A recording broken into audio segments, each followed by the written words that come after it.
गुरु ग्रंथ साहिब की बाणी च आप कई बार पढ़ते हैं। मारे कहते जो गुरमुख बंदा होंदा ना, गुरमुख रोम रोम हर त्यावै। जिन्ने शरीर के उत्ते केस ने ना, बाल ने, आप पंजाबी कह उन्नी बारी परमात्मा नूं याद करदा। उस दिन में शरीर के उत्ते जिन्ने केस, गुरमुख रोम रोम हर त्या, वो परमात्मा नूं याद करदा है। मैनूं बचन याद आ गया है, जदों गुरमुख की परिभाषा वेखनी होवे ना, वैसे जदों आपां गुरु घर आके गल करते हाँ तो असी कई बारी सोचते हैं भी इन्हें वस्त्र तो गुरमुखां वाले पाए ने, उहदे कपड़े वेख के, उहदे वस्त्र पाए वेख के, जिवें कह लो भी बाणा पाया वेख के असी सोच लीए भी ये तो गुरमुख बंदा है। पर की बाणी इस गल नूं मनदी है भी ये गुरमुख है? मारे कहते निरे कपड़े पाउण नाल ते गुरमुख नहीं बनया जाना। निरा आपां कह दईए भी चोले पाउण नाल थोड़ी गुरमुख बनया जाएगा। बाणी विच एक बचन हुंदा है, कोट मदे को बिरला सेवक होर सगले ब्योहारी। असी तो अपने बिहार कार करके इत्थे आउणे आ प्यारो, मैनूं माफ़ कर दिया जी। साडे काम ने, साडियां जरूरतां ने, साडियां आशावां ने, साडियां अरदासां ने। वैसे महाराज दी बाणी ने फैसला लेता, कोट मदे को बिरला सेवक। सेवक भी गुरमुख नहीं कहिंदे ने, ये बाणी शब्द आए ने। सेवक भी आया है, गुरमुख भी आया है, उपासक भी है। बेनती करदे आ, कोट मदा मतलब करोड़ां विचों कोई विरला ही है जिहड़ा गुरमुख है। आपां सारे जे कहिए भी असीं गुरमुख हां, नहीं मैं तो नहीं मनदा प्यारिओ, बाणी नहीं मनदी इस गल। कोट मदे को बिरला सेवक, करोड़ां चों कोई एक ही है। साडे अंदर तो उगण ही बड़े ने प्यारे, आपां तो उगणा दे भरे पे हाँ। गुरमुख दी ते बड़ी उच्ची परिभाषा है, गुरमुख दा जीवन ते बड़ी उच्ची सुच्ची गल है। सिख कौम दे महान विद्वान ने भाई गुरदास जी, उन्होंने जदों गुरमुख दी परिभाषा लिखी है ना अपनी वारां दे विच, गुरमुख दी परिभाषा की है, उन्होंने अपनी वारां दे विच 6 बचनां दा जिक्र किया। हुण ध्यान नाल सुणिओ जी जरा, मेरी बेनती है। अखीरली पंक्ति विच रिजल्ट कढ दिता महाराज ने, गुरमुख कौन है। कहण नूं ते आपां कह देंगे भी साडा मुख गुरु वाला है, पर बाणी पढ़ीए पता फिर लगदा है। भाई गुरदास जी कहंदे ने प्यारिओ, हों तिस घोल कमाया गुरमत हृदय गरीबी आवे। पहली गल है कि उहदे अंदर गरीबी का मतलब है उहदे अंदर निमरता होनी चाहिए,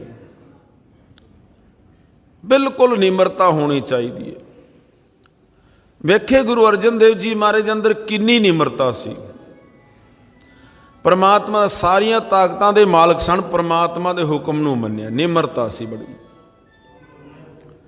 अपनी जबान तो कोई भी माड़ा शब्द नहीं बोलिया, बिल्कुल भी। बस कहता तेरा किया मीठा लागे, ये निमरता की निशानी है। मैं बेनती कर, निमरता सी गुरु साहब दे अंदर। मन कहने हों तिस घोल कमाया गुरमत हृदय गरीबी आवे। पहली गल उहदे अंदर निमरता होनी चाहिए। दूसरी गल मारे कहते ने, हों तिस घोल कमाया पर नारी दे नेड़ ना जावे। अपने घर तो छड्ड के बाहर नहीं जाता। तीसरा बचन क्या है, हों तिस घोल कमाया पर दरबे नूं हथ ना लावे। भाव के दूजे दे हक नूं खाना ते किधरे रह गया, वो दूजे दे हक नूं हथ भी नहीं लांदा जिहड़ा गुरमुख बंदा हुंदा है। हुण ये गल्लां ध्यान नाल सुणनियां ने आपां, जिहड़ियां गुरमुख की निशानी है भी आ निशानी है गुरमुख की। किसी का हक खाना तो की है, किसी का पैसा तो आपां की रखना है। भाव के किसी के हक नूं आपां हथ भी नहीं लाना। तूं समझ लो भी किसी का हक साडे वास्ते तो जहर है, अपना हक खाना चाहिए। जिहड़ा साडा हक बनता है ना, वो खाना चाहिए, किसी का हक नहीं खाना चाहिए। अज बड़े बड़े वेखे ने गुरमुखो जिहड़े दूजे दे हक नूं खा रहे हैं, पर दुखी हुंदे ने, सुख नहीं पाते। ਦੁਖੀ ਹੁੰਦੇ ਨੇ। ਮੈਨੂੰ ਮਾफ़ ਕਰਿਆ ਜੀ, ਜੇ ਅਸੀਂ ਕਿਸੇ ਦਾ ਹੱਕ ਖਾਂਦੇ ਹਾਂ ਕਿਸੇ ਨਾ ਕਿਸੇ ਤਰੀਕੇ ਨਿਕਲ ਤਾਂ ਹੋ ਜਾਂਦਾ ਹੀ ਹੈ। ਝੂਠ ਬੋਲ ਮਿਰਦਾਰ ਖਾਏ, ਝੂਠ ਬੋਲੀ ਜਾਂਦੇ ਹਾਂ, ਹੱਕ ਖਾਈ ਜਾਂਦੇ ਹਾਂ। ਇਹ ਨਿਸ਼ਾਨੀਆਂ ਨੇ ਗੁਰਮੁਖ ਦੀਆਂ ਜੋ ਗੁਰਬਾਣੀ ਕਹਿੰਦੀ ਹੈ। ਹੋਂ ਤਿਸ ਘੋਲ ਕਮਾਇਆ ਗੁਰਮਤਿ ਹਿਰਦੇ ਗਰੀਬੀ ਆਵੈ, ਹੋਂ ਤਿਸ ਘੋਲ ਕਮਾਇਆ ਪਰ ਨਾਰੀ ਦੇ ਨੀੜ ਨਾ ਜਾਵੈ, ਹੋਂ ਤਿਸ ਘੋਲ ਕਮਾਇਆ ਪਰ ਦਰਬੇ ਨੂੰ ਹੱਥ ਨਾ ਲਾਵੈ। ਅਸੀਂ ਕਿਸੇ ਦਾ ਹੱਕ ਕੀ ਖਾਣਾ ਹੈ? ਭਾਈ ਗੁਰਦਾਸ ਜੀ ਕਹਿੰਦੇ ਨੇ ਹੱਥ ਵੀ ਨਹੀਂ ਲਾਉਣਾ ਚਾਹੀਦਾ। ਭਾਈ ਤੇਰਾ ਹੱਕ ਹੈ, ਭਾਈ ਤੂੰ ਆਪਣਾ ਆਪਣੇ ਕੋਲ ਰੱਖ। ਹੋਂ ਤਿਸ ਘੋਲ ਕਮਾਇਆ ਪਰ ਨਿੰਦਾ ਸੁਣ ਆਪ ਹਟਾਵੈ। ਜਿੱਥੇ ਕੋਈ ਬਹਿ ਕੇ ਕਿਸੇ ਦੀ ਨਿੰਦਿਆ ਕਰਦਾ ਹੋਵੇ ਨਾ, ਭਾਈ ਗੁਰਦਾਸ ਜੀ ਕਹਿੰਦੇ ਜੇ ਗੁਰਮੁਖ ਹੈ ਤਾਂ ਉੱਥੋਂ ਉੱਠ ਕੇ ਤੁਰ ਜਾਣਾ ਚਾਹੀਦਾ ਵੀ ਮੈਂ ਕਿਸੇ ਦੀ ਨਿੰਦਿਆ ਨਹੀਂ ਸੁਣਨੀ। ਜੇ ਸੁਣਾ ਸਕਣਾ ਤੇ ਰੱਬ ਦੇ ਘਰ ਦੀ ਗੱਲ ਸੁਣਾ ਦੇ, ਮੈਂ ਨਿੰਦਿਆ ਨਹੀਂ ਸੁਣਨੀ ਤੇਰੇ। ਅਸੀਂ ਤਾਂ ਪਿਆਰੋ ਜਿੱਥੇ ਨਿੰਦਾ ਹੁੰਦੀ ਉੱਥੇ ਭੱਜ ਭੱਜ ਕੇ ਬਹਿੰਦੇ ਹਾਂ, ਉੱਥੇ ਨੇੜੇ ਹੋ ਕੇ ਬਹਿੰਦੇ ਹਾਂ ਜਿੱਥੇ ਕਿਸੇ ਦੀ ਕੋਈ ਨਿੰਦਿਆ ਕਰਦਾ ਹੋਵੇ। ਪਰ ਜੇ ਗੁਰਮੁਖ ਹੈ ਤਾਂ ਉੱਥੋਂ ਟੁਰ ਜਾਣਾ ਚਾਹੀਦਾ ਵੀ ਮੈਂ ਨਿੰਦਿਆ ਨਹੀਂ ਸੁਣਨੀ। ਹੋਂ ਤਿਸ ਘੋਲ ਕਮਾਇਆ ਪਰ ਨਿੰਦਾ ਸੁਣ ਆਪ ਹਟਾਵੈ। ਅਗਲਾ ਬਚਨ ਹੈ ਹੋਂ ਤਿਸ ਘੋਲ ਕਮਾਇਆ ਸਤਿਗੁਰ ਕਾ ਉਪਦੇਸ਼ ਕਮਾਵੈ। ਜੋ ਸਾਨੂੰ ਗੁਰੂ ਸਾਹਿਬ ਕਹਿੰਦਾ ਉਹਨੂੰ ਕਮਾਉਣਾ ਚਾਹੀਦਾ। ਮੱਥੇ ਤੇ ਆਪਾਂ ਬੜੇ ਟੇਕਦੇ ਆ, ਮੱਥੇ ਟੇਕਣ ਦੀ ਕਸਰ ਨਹੀਂ ਹੈਗੀ। ਬੜੇ ਮੱਥੇ ਟੇਕਦੇ ਆਪਾਂ, ਬੜੇ ਨੱਕ ਰਗੜਦੇ ਆ ਕੇ। ਮੱਥਾ ਟੇਕਣਾ ਮਾੜੀ ਗੱਲ ਨਹੀਂ, ਪਰ ਜਿਹਦੇ ਅੱਗੇ ਮੱਥਾ ਟੇਕਦੇ ਉਹਦੀ ਗੱਲ ਵੀ ਮੰਨਣੀ ਚਾਹੀਦੀ ਹੈ ਨਾ, ਉਹਦਾ ਬਚਨ ਵੀ ਮੰਨਣਾ ਚਾਹੀਦਾ। ਉਹ ਆਪਾਂ ਮੰਨਦੇ ਹੀ ਨਹੀਂ। ਬਚਨ ਤਾਂ ਆਪਾਂ ਮੰਨਦੇ ਨੇ। ਹੁਣ ਤਿਸ ਘੋਲ ਕਮਾਇਆ ਸਤਿਗੁਰ ਕਾ ਉਪਦੇਸ਼ ਕਮਾਵੈ। ਗੁਰੂ ਦਾ ਉਪਦੇਸ਼ ਕਰਨਾ ਕਮਾਉਣਾ ਚਾਹੀਦਾ। ਨਹੀਂ ਤਾਂ ਫਿਰ ਮੇਰੇ ਸਤਿਗੁਰ ਬਾਣੀ ਵਿੱਚ ਕਹਿੰਦੇ ਹੀ ਪਏ ਨੇ, ਸਤਿਗੁਰ ਕੀ ਪ੍ਰਤੀਤ ਨਾ ਆਈਆ ਸ਼ਬਦ ਨਾ ਲਾਗੋ ਭਾਓ। ਕਹਿਣ ਲੱਗੇ ਉੱਥੇ ਸੁੱਖ ਨਾ ਉਪਜੇ ਭਾਵੇਂ 100 ਗੇੜਾ ਆਵੋ ਜਾਓ। 100 ਗੇੜਾ ਮਾਰੀ ਜੋ ਮੱਥੇ ਟੇਕੀ ਜੋ। ਫਿਰ ਸਤਿਗੁਰ ਨੇ ਤਾਂ ਕੋਈ ਬਾਣੀ ਵਿੱਚ ਸਾਨੂੰ ਬੜਾ ਸਮਝਾਉਣ ਦਾ ਯਤਨ ਕੀਤਾ। ਇੱਕ ਇੱਕ ਪੁਆਇੰਟ ਤੇ ਇੱਕ ਇੱਕ ਬਚਨ ਤੋਂ ਮਹਾਰਾਜ ਨੇ ਸਮਝਾਇਆ। ਕੋਈ ਨਾ ਸਮਝੇ ਤੇ ਉਹਦੇ ਭਾਗ ਨੇ, ਉਹਦੇ ਕਰਮ ਨੇ। ਸਮਝਣਾ ਚਾਹੀਦਾ ਵੀ ਇਸ ਗੱਲ ਤੋਂ ਸਾਨੂੰ ਬਾਣੀ ਹਟਾਉਂਦੀ ਹੈ, ਬਵਰਜਿਤ ਕਰਦੀ ਹੈ, ਇੱਧਰ ਨਹੀਂ ਜਾਣਾ। ਫਿਰ ਮੰਨ ਜਾਣਾ ਚਾਹੀਦਾ ਵੀ ਇਹ ਕੰਮ ਆਪਾਂ ਨਹੀਂ ਕਰਨਾ। ਗੁਰਬਾਣੀ ਸਾਨੂੰ ਢਾ ਰਹੀ ਹੈ ਨਾ, ਜਿਹੜਾ ਕੰਮ ਕਰਨਾ ਉਹ ਵੀ ਗੁਰਬਾਣੀ ਕਹਿੰਦੀ ਵਿਆਹ ਕਰੋ, ਅੰਮ੍ਰਿਤ ਵੇਲੇ ਉੱਠੋ, ਬਾਣੀ ਪੜ੍ਹੋ, ਨਿਤਨੇਮ ਕਰੋ। ਜਿਹੜੇ ਕੰਮ ਤੋਂ ਬਾਣੀ ਸਾਨੂੰ ਰੋਕਦੀ ਹੈ, ਜੇ ਅਸੀਂ ਗੁਰੂ ਘਰ ਹਾਜ਼ਰੀ ਭਰਦੇ ਹਾਂ, ਉਹਨੇ ਗੁਰਮੁਖ ਕਹਾਉਂਦੇ ਆਪਣੇ ਆਪ ਨੂੰ, ਸਾਨੂੰ ਉਸ ਗੱਲ ਤੋਂ ਸਾਫ਼ ਹੋਣਾ ਚਾਹੀਦਾ। ਮੈਂ ਕਹਿੰਦਾ ਸਾਡੇ ਤੇ ਕਿਸੇ ਨੂੰ ਉਂਗਲ ਨਹੀਂ ਕਰਨੀ ਚਾਹੀਦੀ, ਕਿਉਂ ਅਸੀਂ ਬਾਣੇ ਪਾਏ ਹੋਏ ਨੇ। ਜੇ ਕੋਈ ਆ ਕੇ ਸਾਡੇ ਤੇ ਉਂਗਲ ਕਰਦੇ, ਫਿਰ ਗੁਰਮੁਖੋ ਇਹ ਸਾਨੂੰ ਨਹੀਂ ਕੋਈ ਕਰ ਰਿਹਾ, ਜਿਹਦਾ ਬਾਣਾ ਪਾਇਆ ਉਹਨੂੰ ਉਂਗਲ ਕਰਦਾ। ਬਾਣਾ ਆਪਾਂ ਕਿਹਦਾ ਪਾਇਆ? ਸੋਚਣਾ ਚਾਹੀਦਾ ਨਾ, ਸਾਡੇ ਵਾਲੇ ਨੇ ਉਂਗਲ ਕਿਉਂ ਕੀਤੀ ਹੈ ਭਾਈ? ਅਸੀਂ ਕੀ ਗੁਨਾਹ ਕੀਤਾ? ਕੋਈ ਕੀਤਾ ਤਾਂ ਹੀ ਕਿਸੇ ਨੇ ਕਿਹਾ ਨਾ, ਹੋਂ ਤਿਸ ਘੋਲ ਕਮਾਇਆ ਪਰ ਦਰਬੇ ਨੂੰ ਹੱਥ ਨਾ ਲਾਵੈ। ਹੋਂ ਤਿਸ ਘੋਲ ਕਮਾਇਆ ਪਰ ਨਿੰਦਾ ਸੁਣ ਆਪ ਹਟਾਵੈ। ਹੋਂ ਤਿਸ ਘੋਲ ਕਮਾਇਆ ਸਤਿਗੁਰ ਕਾ ਉਪਦੇਸ਼ ਕਮਾਵੈ। ਤੇ ਜੇ ਤੂੰ ਗੁਰਮੁਖ ਹੈ ਤੇ ਮਾਰੇ ਕਹਿੰਦੇ ਨੇ ਹੋਂ ਤਿਸ ਘੋਲ ਕਮਾਇਆ, ਥੋੜਾ ਸਮੇਂ ਥੋੜਾ ਹੀ ਖਾਵੈ। ਉਹਦੀ ਨੀਂਦਰ ਵੀ ਘਟ ਜਾਣੀ ਚਾਹੀਦੀ ਹੈ। ਮੈਨੂੰ ਮਾਫ ਕਰ, ਜੇ ਗੁਰਮੁਖ ਕਹਾਣਾ ਫਿਰ ਤੇਰੀ ਨੀਂਦਰ ਜ਼ਿਆਦਾ ਨਹੀਂ ਹੋਣੀ ਚਾਹੀਦੀ। ਫਿਰ ਤਾਂ ਉਹੀ 6 ਘੰਟੇ ਦੀ ਨੀਂਦ ਹੋਣੀ ਚਾਹੀਦੀ। ਐਦਾਂ ਥੋੜ੍ਹੀ ਵੀ 6 ਵਜੇ ਸੌਂ ਗਿਆ ਤਾਂ ਸਵੇਰੇ 6 ਵਜੇ ਉੱਠਿਆ ਤੇ ਉੱਦਾਂ ਕਹਦੇ ਮੈਂ ਤੇ ਗੁਰਮੁਖ ਹਾਂ ਜੀ। ਫਿਰ ਕਾਹਦਾ ਗੁਰਮੁਖ ਹੈ ਉਹ? ਥੋੜਾ ਸਮੇਂ ਥੋੜਾ ਹੀ ਖਾਵੈ। ਖਾਣਾ ਵੀ ਥੋੜਾ ਚਾਹੀਦਾ ਹੈ, ਬਹੁਤਾ ਨਹੀਂ ਖਾਣਾ ਚਾਹੀਦਾ। ਭਰ ਭਰ ਕੇ ਢਿੱਡ ਖਾਈ ਜਾਏ ਗੁਰਮੁਖੋ, ਫਿਰ ਬਿਮਾਰੀਆਂ ਪੈਦਾ ਹੋ ਜਾਂਦੀਆਂ ਨਾ। ਇਹ ਬਿਮਾਰੀਆਂ ਕਿੱਥੋਂ ਆ ਰਹੀਆਂ ਨੇ? ਬਾਣੀ ਵਿੱਚੋਂ ਇੱਕ ਬਚਨ ਸਾਂਝਾ ਕਰਦਿਆਂ ਮੈਨੂੰ ਯਾਦ ਆ ਗਿਆ। ਮਾਰੇ ਕਹਿੰਦੇ ਨੇ 100 ਉਲਾਮੇ ਦਿਨੇ ਕਈ ਰਾਤੀ ਮਿਲਣ ਸਹੰਸ, ਸਿਫਤ ਸਲਾਹਨ ਛੱਡ ਕੇ ਕਰੰਗੀ ਲੱਗਾ ਹੰਸ। ਅਗਲਾ ਬਚਨ ਹੈ ਫਿੱਟ ਇਵੇਹਾ ਜੀਵਿਆ ਜਿਨ ਖਾਏ ਵਧਾਇਆ ਪੇਟ।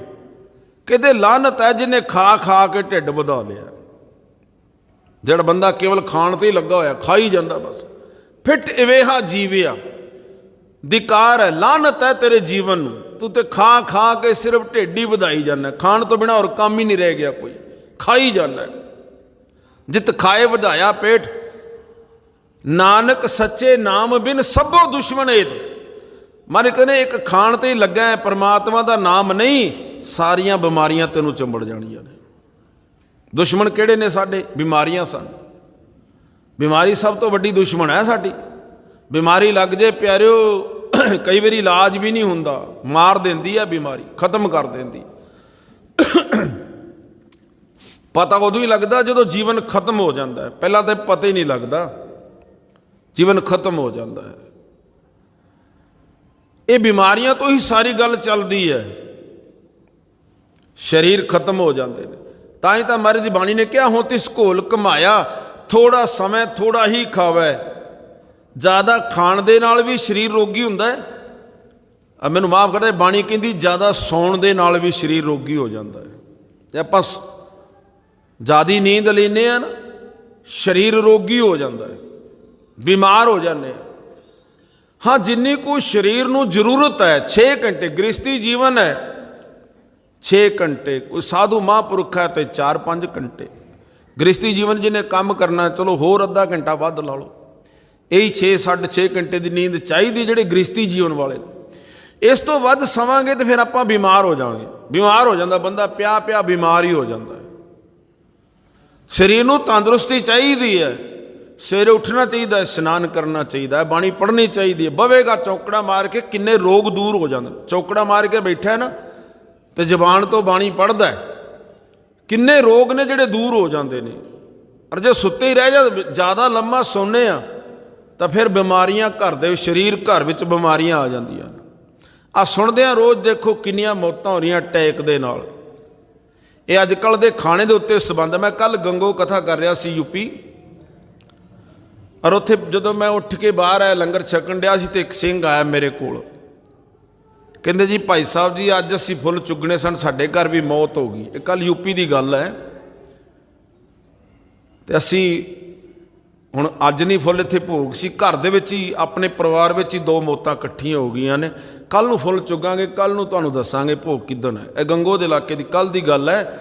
ਤੇ ਮੈਂ ਪੁੱਛਿਆ ਕੀ ਗੱਲ ਬਣੀ? ਕਹਿੰਦੇ ਜੀ ਅਟੈਕ ਹੋ ਗਿਆ। ਇਹ ਕਾਰਨ ਕੀ ਹੈ? ਅਟੈਕ ਕਿਉਂ ਹੋ ਰਿਹਾ? ਇਸੇ ਕਾਰਨ ਕਿ ਅਸੀਂ ਮੰਨਦੇ ਨਹੀਂ ਹੈਗੇ। ਮਾਫ ਕਰਿਆ ਜੇ, ਸਤਿਗੁਰ ਨੇ ਤਾਂ ਬਾਣੀ ਵਿੱਚ ਪਹਿਲਾਂ ਕਹਿਤਾ ਹੈ। ਇੱਕ ਬਚਨ ਮੈਨੂੰ ਯਾਦ ਆਇਆ, ਮਹਾਰਾਜ ਕਹਿੰਦੇ ਨੇ ਬਾਣੀ, ਐਸਾ ਦਾਰੂ ਖਾਏ ਗਵਾਰ, ਜਿਤ ਖਾਧੇ ਤੇਰੇ ਜਾਏ ਵਿਕਾਰ। ਉਹ ਚੀਜ਼ ਖਾਈ ਹੈ ਨਾ ਜਿਹਦੇ ਨਾਲ ਸਰੀਰ ਵਿੱਚ ਤੰਦਰੁਸਤੀ ਆਉਂਦੀ, ਬਿਮਾਰੀਆਂ ਖਤਮ ਹੁੰਦੀਆਂ। ਤੇ ਭਾਈ ਗੁਰਦਾਸ ਜੀ ਨੇ ਕਹਿਤਾ, ਪਿਆਰਿਓ, ਹੋ ਤਿਸ ਘੋਲ ਕਮਾਇਆ, ਥੋੜਾ ਸਮੇਂ ਥੋੜਾ ਹੀ ਖਾਵੇ, ਗੁਰਮੁਖ ਸੋਈ ਸਹਿਜ ਸਮਾਵੇ। ਆ 6 ਨਿਸ਼ਾਨੀਆਂ ਜੇ ਹੈਗੀਆਂ ਨੇ, ਉਹਨੂੰ ਕਹਿ ਸਕਦੇ ਆਪਾਂ ਗੁਰਮੁਖ ਬੰਦਾ ਹੈ। ਮੈਂ ਦੁਬਾਰਾ ਬੇਨਤੀ ਕਰਦੇ, ਹੁਣ ਧਿਆਨ ਨਾਲ ਜਰਾ ਨੋਟ ਕਰਿਆ ਜੇ। ਪਹਿਲਾਂ ਆਪਾਂ ਵਿਚਾਰ ਕਰਦੇ ਰਹੇ, ਭੁੱਲ ਜਾਂਦੇ ਹਾਂ। ਇਹ ਭਾਈ ਗੁਰਦਾਸ ਨੇ ਦੇਖੋ ਗੁਰਮੁਖ ਦੀ ਪਰਿਭਾਸ਼ਾ ਦੱਸੀ ਹੈ, ਵੀ ਗੁਰਮੁਖ ਦੀ ਪਰਿਭਾਸ਼ਾ ਕੀ। ਇਹ ਗੁਣ ਤੁਹਾਡੇ ਕੋਲ ਹੈਗੇ ਨੇ, ਤੁਸੀਂ ਸਮਝ ਲਓ ਤੁਸੀਂ ਗੁਰਮੁਖ ਬੰਦੇ ਹੋ। ਇਹ ਆਪਣੇ ਅੰਦਰ ਅਸੀਂ ਪੈਦਾ ਕਰਨੇ ਨੇ। ਭਾਈ ਗੁਰਦਾਸ ਨੇ 6 ਪੰਕਤੀਆਂ ਲਿਖੀਆਂ ਨੇ, 7ਵੀਂ ਪੰਕਤੀ ਵਿੱਚ ਜਾ ਕੇ ਰਿਜ਼ਲਟ ਕੱਢ ਦਿੱਤਾ ਹੈ। ਭਾਈ ਗੁਰਦਾਸ ਜੀ ਕਹਿੰਦੇ ਨੇ, ਪਿਆਰਿਓ, ਹੋਂ ਤਿਸ ਘੋਲ ਕਮਾਇਆ, ਗੁਰਮਤਿ ਰਿਦੇ ਗਰੀਬੀ ਆਵੇ। ਹੋਂ ਤਿਸ ਘੋਲ ਕਮਾਇਆ, ਪਰ ਨਾਰੀ ਦੇ ਨੇੜ ਨਾ ਜਾਵੇ। ਹੋਂ ਤਿਸ ਘੋਲ ਕਮਾਇਆ, ਪਰ ਦਰਬੇ ਨੂੰ ਹੱਥ ਨਾ ਲਾਵੇ। ਹੋਂ ਤਿਸ ਘੋਲ ਕਮਾਇਆ, ਪਰ ਨਿੰਦਾ ਸੁਣ ਆਪ ਹਟਾਵੇ। ਹੋਂ ਤਿਸ ਘੋਲ ਕਮਾਇਆ, ਸਤਿਗੁਰ ਕਾ ਉਪਦੇਸ਼ ਕਮਾਵੇ। ਹੋਂ ਤਿਸ ਘੋਲ ਕਮਾਇਆ, ਥੋੜਾ ਸਮੇਂ ਥੋੜਾ ਹੀ ਖਾਵੇ। ਫਿਰ ਕਹਿਤਾ ਗੁਰਮੁਖ ਸੋਈ। ਆਹ ਬੰਦਾ ਗੁਰਮੁਖ ਹੈ ਜਿਹਦੇ ਕੋਲ 6 ਨਿਸ਼ਾਨੀਆਂ ਹੈਗੀਆਂ। ਆਪਾਂ ਕੱਪੜੇ ਪਾ ਕੇ ਗੁਰਮੁਖ ਬਣੇ ਫਿਰਦੇ ਆ, ਕੱਪੜੇ ਪਾਇਆ ਥੋੜੀ ਗੁਰਮੁਖ ਬਣ ਜਾਾਂਗੇ ਆਪਾਂ। ਆਹ 6 ਨਿਸ਼ਾਨੀਆਂ ਤੇਰੇ ਕੋਲ ਹੋਣੀਆਂ ਚਾਹੀਦੀਆਂ ਨੇ। ਗੁਰਮੁਖ ਸੋਈ ਸਹਿਜ ਸਮਾ, ਆਹ ਹੈ ਬੰਦਾ ਗੁਰਮੁਖ। ਸਮਝ ਲਿਆ ਜੇ ਵੀ ਇਹਦਾ ਮੁੱਖ ਗੁਰੂ ਵਾਲਾ ਹੈ ਜਿਹਦੇ ਕੋਲ 6 ਨਿਸ਼ਾਨੀਆਂ ਹੈਗੀਆਂ। ਬੜੀ ਵੱਡੀ ਪਰਿਭਾਸ਼ਾ ਹੈ, ਛੋਟੀ ਨਹੀਂ ਹੈਗੀ।